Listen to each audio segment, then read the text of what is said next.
नमस्ते प्यारे बच्चों, मैं हूं सुनीता शर्मा और आज मैं लेकर आई हूं आप सभी के समक्ष मजदूर कविता का भावार्थ। तो चलिए हम देखते हैं मजदूर कविता।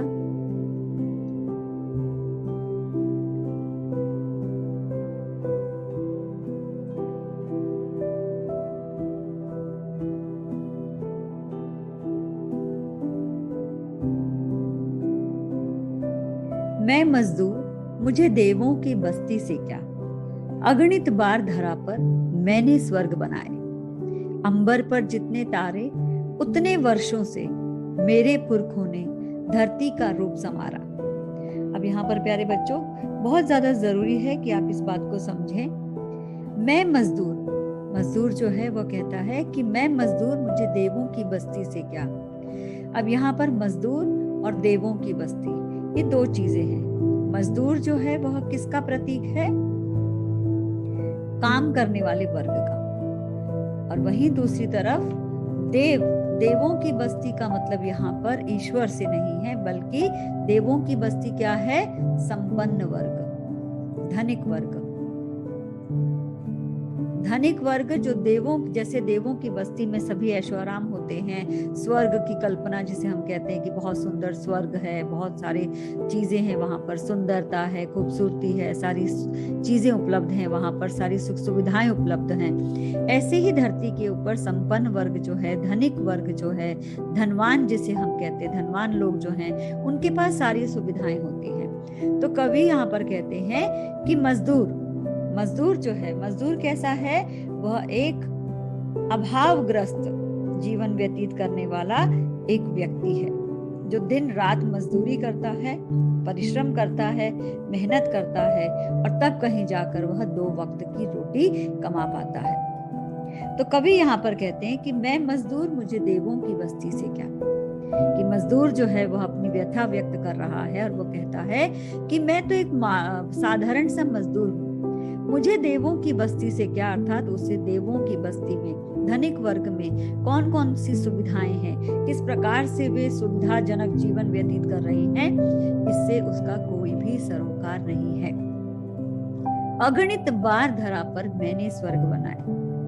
अगणित अर्थात अनगिनत, जिसकी गणना न की जा सके, जिसे गिना न जा सके,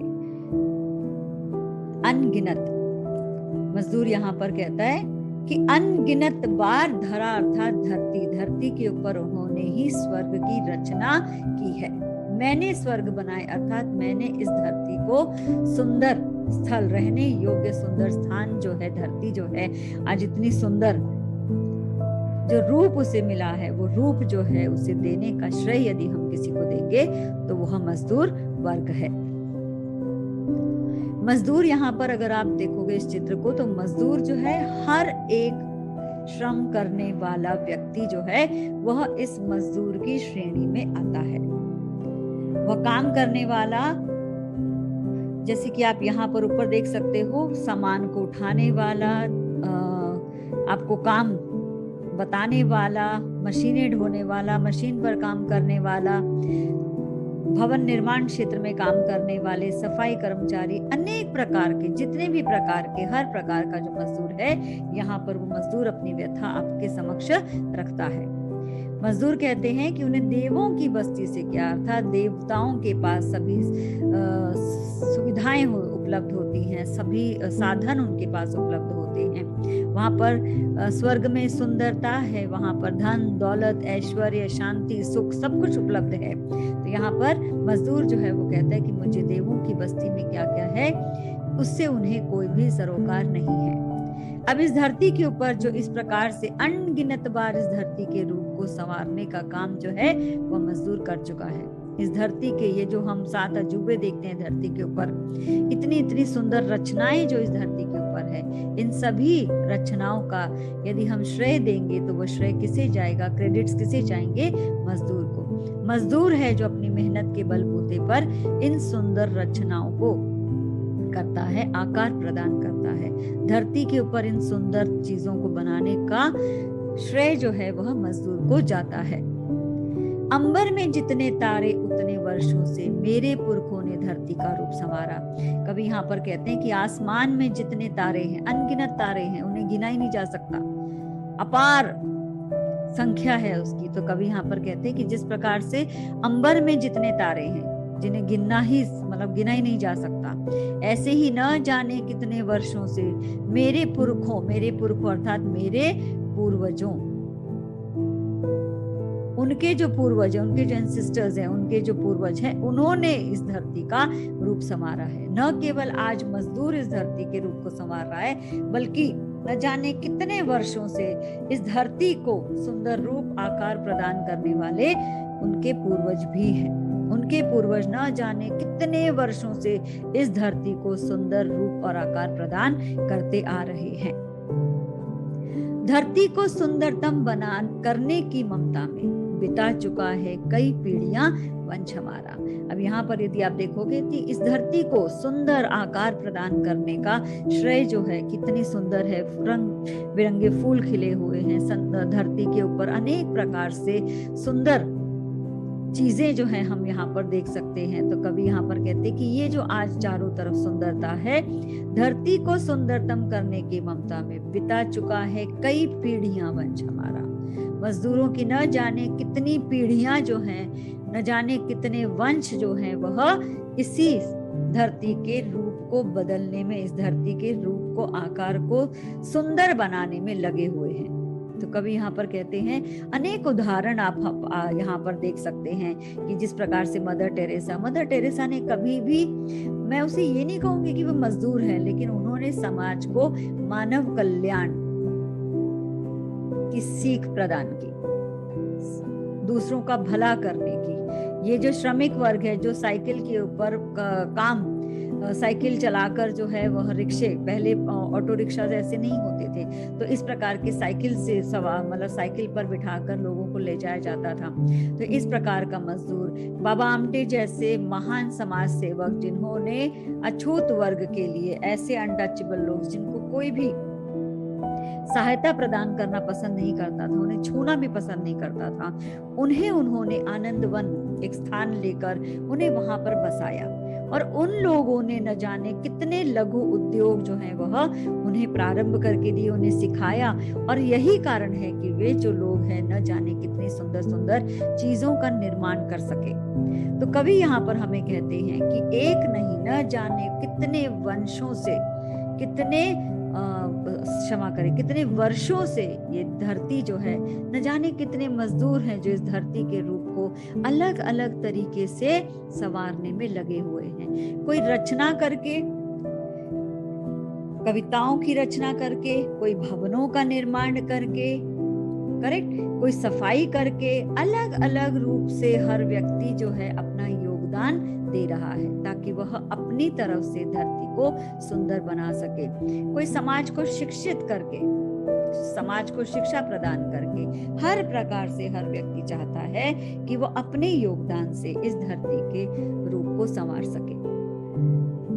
आगे देखते हैं, और आगे आने वाली सदियों में, कवि यहाँ पर कहते हैं कि मजदूर जो है उसे पूर्ण विश्वास है कि आगे आने वाली जो सदियां हैं, अब तक वह इस धरती के रूप को संवार रहा था, इससे पहले उसके पूर्वजों ने धरती के रूप को संवारा है, और आने वाला जो समय है, आने वाला जो वक्त है, उस वक्त में भी मेरे वंशज धरती का उद्धार करेंगे। वंशज मतलब अगली पीढ़ी।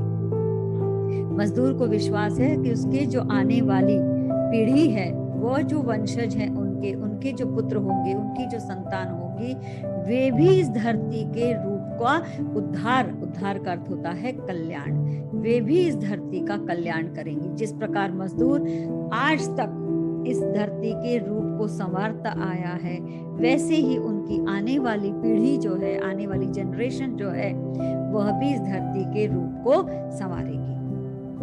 इस प्यासी धरती के हित में ही लाया था हिमगिरी चीर सुखद गंगा की निर्मल धारा।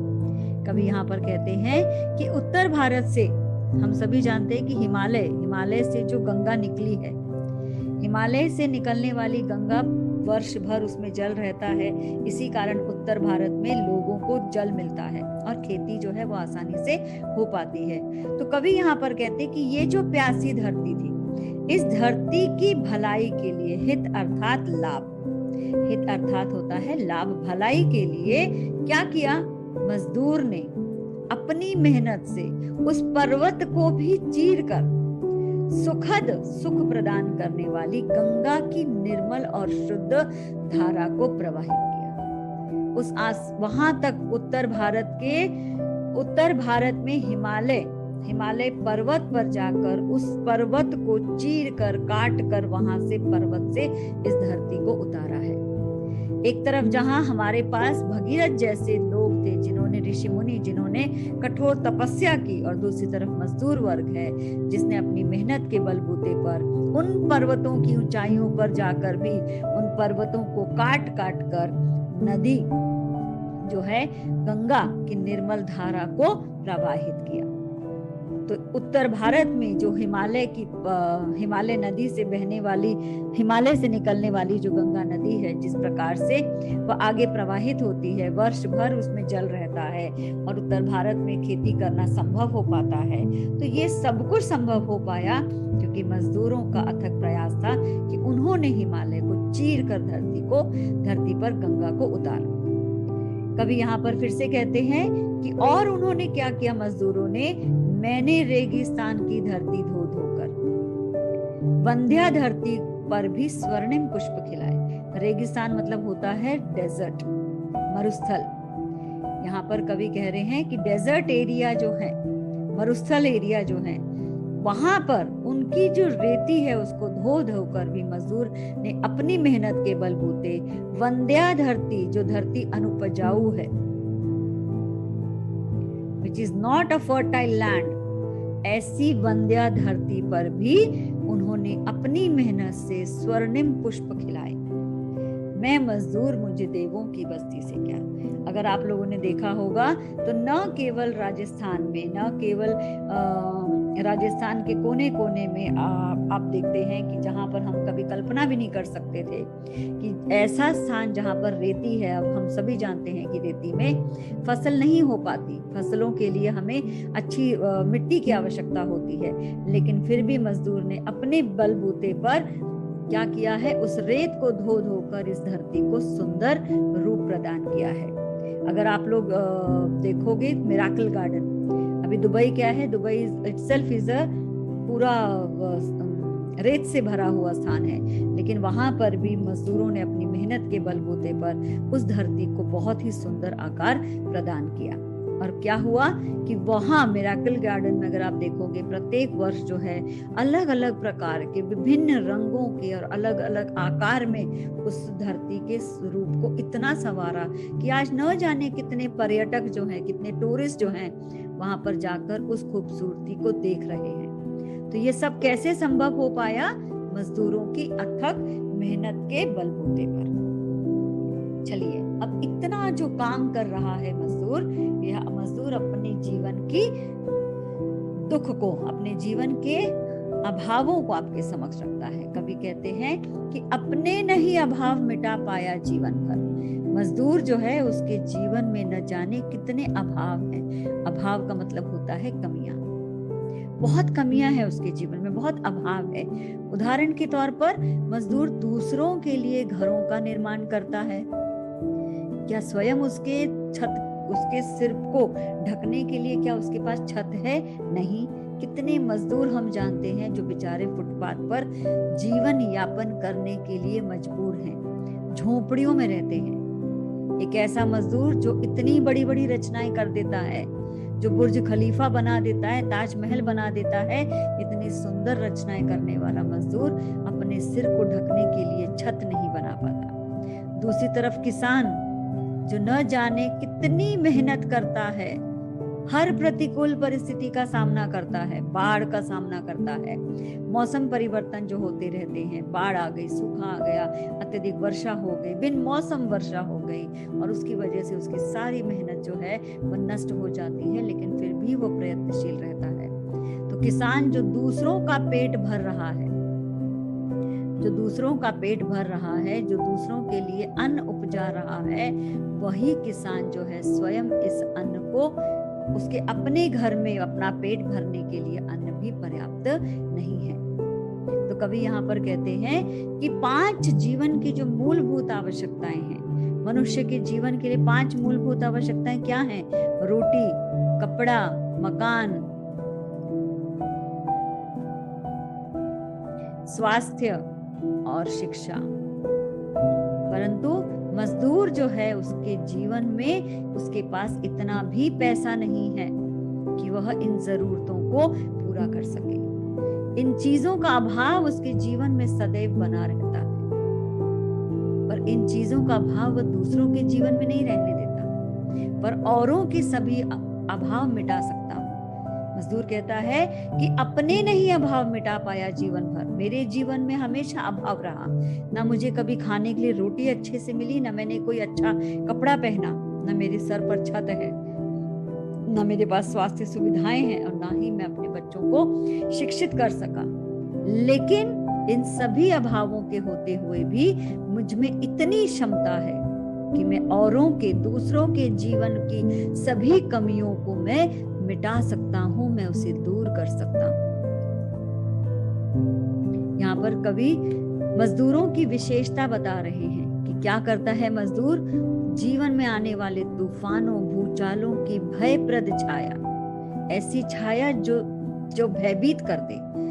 तूफान और भूचाल से हर कोई भयभीत हो जाता है, हर कोई परेशान हो जाता है। जीवन में आने वाले तूफान से, भूचाल से, अचानक आने वाली विपदाओं से, नेचुरल डिजास्टर से हम लोग भयभीत हो जाते हैं, डर जाते हैं हम लोग चारों तरफ, क्योंकि ये तूफान, ये भूचाल तबाही लेकर आते हैं, सब कुछ बर्बाद हो जाता है। लेकिन ऐसी प्रतिकूल परिस्थितियों में भी, in these unfavourable conditions also, मैं ही एक अकेला हूं जो गा सकता हूं। मजदूर कहता है इन प्रतिकूल परिस्थितियों, जहां तूफान आ रहा है, भूचाल आ रहे हैं, उनमें भी वह अकेला गा सकता है।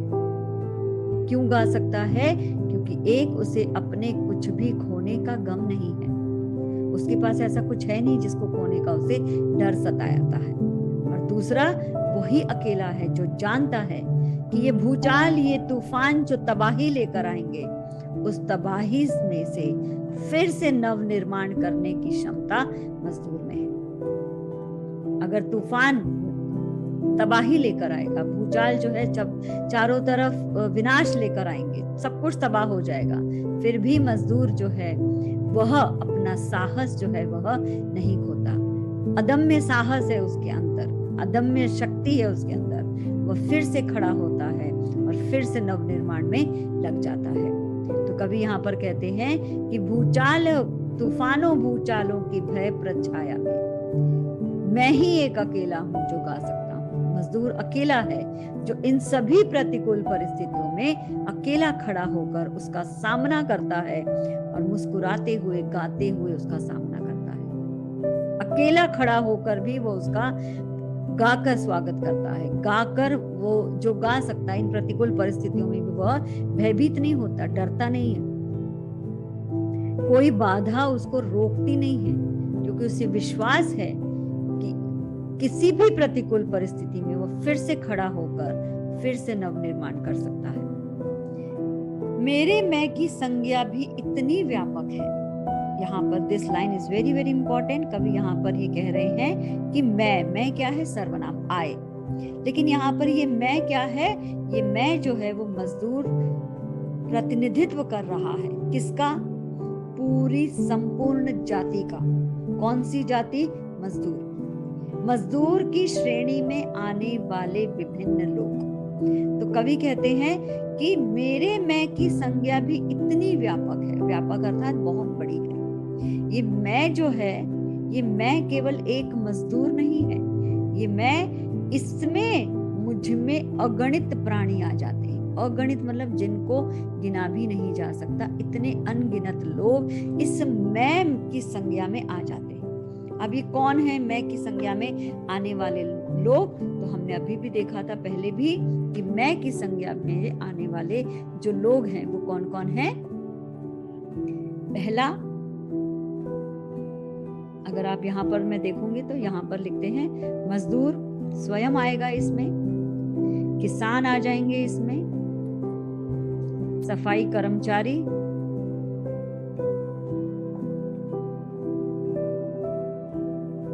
ओके, उसके बाद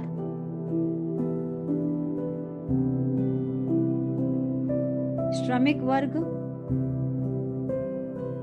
नंबर 5, इसके अंतर्गत जितने भी हाथ से कुटीर उद्योगों में काम करने वाले जो लोग हैं वो आ जाएंगे, खाद्यान्न खेती करने वाला किसान आ जाएगा, मजदूर आ जाएगा, जितने भी कारपेंटर हैं, राइट, लकड़हारा, सुनार, लोहार, जितने भी अलग अलग जाति के अलग अलग प्रकार से काम करने वाले लोग जो हैं, यहाँ पर जो आपके वॉचमैन हैं, जो आपके रक्षक हैं, ये सभी लोग जो हैं, आपके इलेक्ट्रिशियंस जो हैं, आपके बार्बर जो हैं, ये सभी लोग, नाई आ गया, कुम्हार आ गए, कहार आ गए, अलग अलग प्रकार के घर में नौकर जो काम कर रहे हैं, वो सभी जो हैं ये इस मजदूर मैं की श्रेणी में आते हैं। तो यहाँ पर कवि कहते हैं कि ये मेरे मैं की संज्ञा भी इतनी व्यापक है। मजदूर कहता है कि ये जो मैं है, ये संज्ञा जो है वो इतनी बड़ी है कि इसमें उसके जैसे न जाने कितने लोग आ जाते हैं। मुझको अपने पर अदम्य विश्वास रहा। मजदूर कहता है कि उसे अपने ऊपर अदम्य मतलब जिसे दबाया ना जा सके, इतना विश्वास है उसे अपने ऊपर। क्या कर देगा वो? मैं खंडहर को फिर से महल बना सकता हूं। ये है खंडहर। तो इन खंडहरों को फिर से महल के रूप, महल का आकार देने की क्षमता जो है वह मजदूर में है। तो मजदूर कहते हैं कि मुझको अपने पर अदम्य विश्वास है। उसे अपने ऊपर इतना विश्वास है कि वह अगर उसे वक्त समय मिलता है, जब भी वो काम करता है, इतनी शक्ति है उसमें, इतना साहस है उसमें कि खंडहरों को फिर से महलों में परिवर्तित कर सकता है, नया आकार प्रदान कर सकता है। जब जब भी मैंने खंडहर आबाद किए हैं, प्रलय मेघ भूचाल मुझको देख शर्माए। कभी यहाँ पर कहते हैं कि मजदूर ने जब जब इन खंडहरों को आबाद किया है, फिर से उन्हें नया रूप, उन्हें आकार दिया है, तो ये जो प्रलय है, ये मेघ और भूचाल जो है, वो भी मजदूर की ताकत के सामने हार मान जाते हैं। वर्षों वर्षों तक ये इमारतें जो हैं, इन तूफानों, उन भूचालों का सामना करती हुई खड़ी है और ये शर्मा जाती है उस मजदूर की मेहनत के सामने, जिसकी मेहनत की वजह से आज ये इमारतें जो हैं, ये पौराणिक स्थल जो हैं, क्षमा करें, ये जो ऐतिहासिक स्थल हैं हमारे जगह जगह पर जो हैं, इन ऐतिहासिक स्थलों, महलों, ये जो खंडहरों से परिवर्तित हुए जितने बड़े बड़े महल हैं, इन महलों को बनाने वाला मजदूर है और जिस मेहनत से उसने बनाया है, उस मेहनत के सामने तो मानो प्रलय, मेघ और भूचाल भी शर्मा जाते हैं। मैं मजदूर, मुझे देवों की बस्ती से क्या, युगों युगों से इन झोपड़ियों में रहकर भी औरों के हित लगा हुआ हूं महल सजाने। मजदूर जो है वो कहता है कि युगों युगों से, न जाने कितने वर्षों से वो दूसरों के जीवन को संवारता रहा, लेकिन युगों युगों से वो झोपड़ियों में रहकर भी दूसरों की भलाई में लगा रहा। इन झोपड़ियों में रहकर भी औरों मतलब दूसरों के हित में लगा हुआ महल सजाने। स्वयं भले ही बेचारा झोपड़ियों में रहता है, इतने छोटे छोटे घरों में रहता है, कोई साधन नहीं है उसके पास, सूखे घास से बने हुए छोटी छोटी झोपड़ियों में रहकर अपना जीवन यापन करता है, गंदी बस्तियों में रहता है। ऐसी प्रतिकूल परिस्थितियों में रहने पर भी वह अथक प्रयास से, अपनी मेहनत के बल पर, अथक प्रयासों के द्वारा वह दूसरों के जीवन को, दूसरे कौन है यहाँ पर?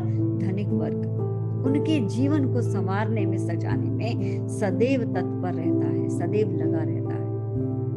ऐसे ही मेरे कितने साथी भूखे रहे। कभी यहाँ पर कहते हैं कि मजदूर कहता है कि न केवल वह, बल्कि न जाने उसके कितने साथी हैं। अब ये और कितने साथी जो हैं वो कौन है? ये साथी है किसान। क्या कर रहा है किसान? स्वयं भूखे रहकर लगे हुए हैं औरों के हित अन्न उगाने। वे सदैव, स्वयं भले भूखे रहना पड़ता है, भले ही उनकी फसलें जो हैं वह खराब हो जाती, भले वो किसान कर्ज में डूबा हुआ है, इतनी मेहनत है, दिन रात वह 24 घंटे जो है बेचारा परिश्रम करता है, मेहनत करता है ताकि वह हमारा पेट भर सके। तो कवि यहाँ पर कहते हैं कि भले ही ऐसे ही मेरे कितने साथी भूखे रहे, कि मजदूर के जितने भी साथी हैं, न जाने कितने साथी हैं जो भले ही स्वयं भूखे रहते हैं, लेकिन वो सदैव दूसरों के लिए अन्न उगाने में अपना जीवन यापन करते हैं, अपना जीवन व्यतीत कर देते हैं। अपना पूरा जीवन जो है वो दूसरों का पेट भरने में लगा देते हैं। स्वयं भूखा रहता है लेकिन दूसरों का पेट भरने की क्षमता उस मजदूर में है। तपती दोपहरी बारिश, अत्यधिक ठंड, जहां पर मनुष्य जो है वो ठिठुर जाता है, न जाने कैसी प्रतिकूल परिस्थितियों का वो सामना करता है। स्वयं उसके घर में भोजन नहीं होता, अभावों में जीता है, लेकिन फिर भी पूरी मेहनत और लगन के साथ दूसरों का पेट भरने के लिए सदैव तैयार रहता है। इतना समय नहीं मुझे जीवन में मिलता, अपनी खातिर सुख के कुछ सामान जुटा लूं। कवि यहाँ पर कहते हैं कि मजदूर के जीवन की सबसे बड़ी विडंबना है ये। क्या है उसके जीवन की विडंबना? जो दूसरों के लिए सब कुछ देता है, जो दूसरों के लिए दूसरों के महल बनाता है, दूसरों का पेट भरता है, दूसरों को सुख प्रदान करता है, भोजन करवाता है, रहने के लिए उनके लिए उत्तम व्यवस्थाएं करता है, सफाइयां करता है, हर प्रकार से सुविधा प्रदान करने वाला मजदूर, उसके जीवन में उसे इतना भी समय नहीं मिलता कि वह अपनी खातिर सुख के कुछ सामान जुटा सके। अपने जीवन में सुख पाने के लिए छोटी छोटी जरूरतों को भी वह जुटा सके। इतना सामान नहीं उसके पास, इतना वक्त नहीं उसके पास। वो चाहता है कि अपने बच्चों को विद्यालय भेजे, लेकिन इतना पैसा नहीं कि वह उनकी शिक्षा दीक्षा करवा सके, उनको विद्यालय भेज सके, उन्हें उच्च शिक्षा प्रदान कर सके। इतना पैसा नहीं कि उनकी किताबें लेकर उन्हें सही रास्ते पर ले जा सके, किताबें खरीद के उन्हें विद्यालय तक पहुंचा सके। आखिर अपनी खातिर सुख के कुछ सामान जुटा लो, उसके पास इतना भी पैसा नहीं है, इतना भी वक्त नहीं है, क्योंकि जितना भी वक्त है वो चाहता है कि ज्यादा से ज्यादा श्रम करके पैसे कमा के वो अपने घर की जरूरतें पूरी कर पाता है। लेकिन अपने सुख के लिए कुछ भी लग्जरियस सामान, जिसको बोलते हैं ना आप लग्जरी, आपको इससे सुख मिल रहा है, पैसे से मिल रहा है, किसी को खाने से, टेस्टी खाने से मिल रहा है, किसी को कपड़े पहनने से मिल रहा है, किसी को बाहर घूमने से मिल रहा है, लेकिन ये जो मजदूर है उसके पास बिल्कुल समय नहीं कि वह किसी की भलाई, वह अपना जीवन दूसरों के लिए समर्पित कर देता है, लेकिन उसके पास इतना भी समय नहीं रहता कि वह अपनी खातिर सुख के कुछ सामान जो है वह जुटा सके अर्थात कलेक्ट कर सके, अपने पास रख सके। कोई सामान, सुख का सामान यहाँ पर क्या है? अच्छा खाना हो सकता है, अच्छे रहने के लिए स्थान हो सकता है, कुछ नहीं मिल रहा उसे, लेकिन फिर भी बेचारा दिन रात परिश्रम करके दूसरों की इच्छाओं को पूर्ति में लगा रहता है। अब यहाँ पर कवि कहते हैं कि मजदूर जो है वो विचार कर रहा है, पर मेरे हित उनका भी कर्तव्य नहीं क्या? अब उसे मजदूर कहता, एक प्रश्न रखता है हमारे सामने, पाठकों के सामने, कि पर मेरे हित उनका भी कर्तव्य नहीं क्या?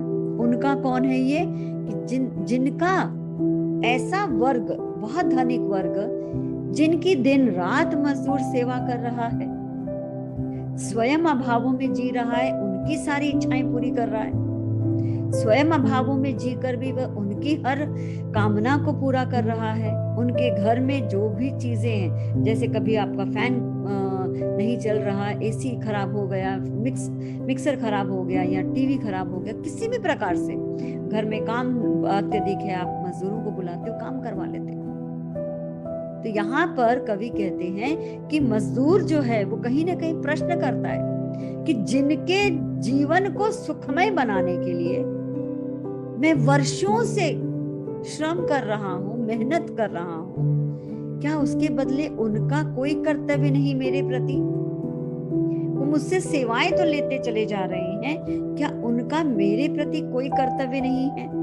अब ये कौन सा कर्तव्य है कि वह धनिक वर्ग जो है वह भी मजदूरों के दुखों को दूर करे, वह भी मजदूरों के जीवन में आए इन अभावों को दूर करने का प्रयास करे। सरकार जो है अनेक प्रकार से नए नए कानून लेकर आती है, नए नए कानून बनाती है। अभी कोरोना काल में जैसे आप लोगों ने देखा कि कितने मजदूर जो है वो बेचारे, काम ही नहीं था, सब कुछ लॉकडाउन था, सब कुछ बंद था। एक ऐसा व्यक्ति जो दिन में काम करके दिन का 100-200 रुपया कमा रहा है और अपने घर में अपने परिवार का पालन पोषण कर रहा है, लॉकडाउन होते ही उसका काम ही छूट गया, तो वो काम कैसे करेगा? काम नहीं करेगा तो परिवार को खिलाएगा क्या? ऐसे साधारण लोगों के लिए सरकार ने तो सहायता प्रदान कर दी, कहीं उनको भोजन मुफ्त में बांटा गया, कहीं उनके खाते में पैसे डाले गए, लेकिन फिर भी प्रत्येक व्यक्ति जो यहाँ पर बैठा हुआ है, हम इतने सारे काम करवाते हैं अपने घरों में, अपने आसपास। तो कवि यहाँ पर कहते हैं कि मजदूर जो है वो कहीं ना कहीं एक व्यथित होकर एक प्रश्न रखता है कि मेरे ही तो उनका भी कर्तव्य नहीं क्या? मेरी बाहें जिनकी भरती रही खजाने। कवि यहाँ पर कहते हैं कि ये मजदूर है जिसकी अथक मेहनत और प्रयास के बलबूते पर आज हम चारों तरफ, आज अगर भारत जो है वो सफलता की सीढ़ियां चढ़ रहा है, तो प्रत्येक क्षेत्र में, भले वो अर्थव्यवस्था है, कृषि है, चिकित्सा है, हर क्षेत्र में काम करने वाला ये मजदूर है जिसकी मेहनत के बलबूते पर आज हम भारत की सफलता में चार चांद लगाने वाला ये मजदूर है। ये मजदूर है जिसकी मेहनत है। तो इनकी बाहें सदैव दूसरों का खजाना भरती रही। अगर मजदूर काम करना बंद कर देता है तो कहीं ना कहीं सारी अर्थव्यवस्था डगमगा जाती है। किसी भी एक इंडस्ट्री में काम करने वाले मजदूर हैं जो दिन रात मेहनत भी कर रहे हैं, तभी वो मेहनत जो है आगे चलकर वह कामयाबी दिखाती है। तो हर क्षेत्र में काम करने वाला मजदूर नित्य प्रतिदिन अथक प्रयास के द्वारा क्या कर रहा है? अपनी बाहों से वह दूसरों के खजाने भर रहा है। अपने घर के अंधकार की मुझे न चिंता। मजदूर को अपने घर के अंधकार की चिंता नहीं होती कि मेरे घर में लाइट नहीं है, मेरे घर में दिया भी नहीं है, दिया जलाने के लिए तेल भी नहीं है। कई बार ऐसी परिस्थितियों से वह गुजरता है, लेकिन फिर भी वह अपने उसके रहते हुए कभी भी वह दूसरों के घर के दीपों को बुझने नहीं देता। वह हमेशा मेहनत करता है कि वह दूसरों को हर प्रकार से सहायता प्रदान कर सके। मजदूर के रहते हुए कभी भी दूसरों के दीप नहीं जलते, बुझते। वो सदैव उन दीपों को जगाने का प्रयास करता है। भले अपने घर में अंधकार हो, भले अपने जीवन में उसके कमियां हो, दुख हो, दरिद्रता हो, गरीबी हो, लाचारी हो, लेकिन फिर भी वो अपनी मेहनत करके दूसरों के जीवन की कमियों को पूरा करता है। तो कवि यहाँ पर कहीं ना कहीं धनिक वर्ग को उसके कर्तव्य याद दिलाने की कोशिश कर रहे हैं कि मजदूर के जीवन के इन अभावों को हम जो है, यदि हम सहायता करें उनकी, यदि हम उनकी मेहनत के बदले उनको उचित पारिश्रमिक तो दें। जितनी वो मेहनत कर रहा है, सबसे ज्यादा इंपॉर्टेंट है कि हम उसका उचित पारिश्रमिक उसे प्रदान करें, उचित वेतन उसे प्रदान करें। वहां पर उसके वेतन में किसी प्रकार की कटौती या कमी ना करें। हम उसे इतना तो दें कि वह अपनी जरूरतों को पूरा कर सके। तो इस प्रकार से कहीं ना कहीं इस मजदूर के जीवन की विडंबना के साथ साथ मजदूर जो है धनिक वर्ग को उसके कर्तव्यों की याद दिला रहा है।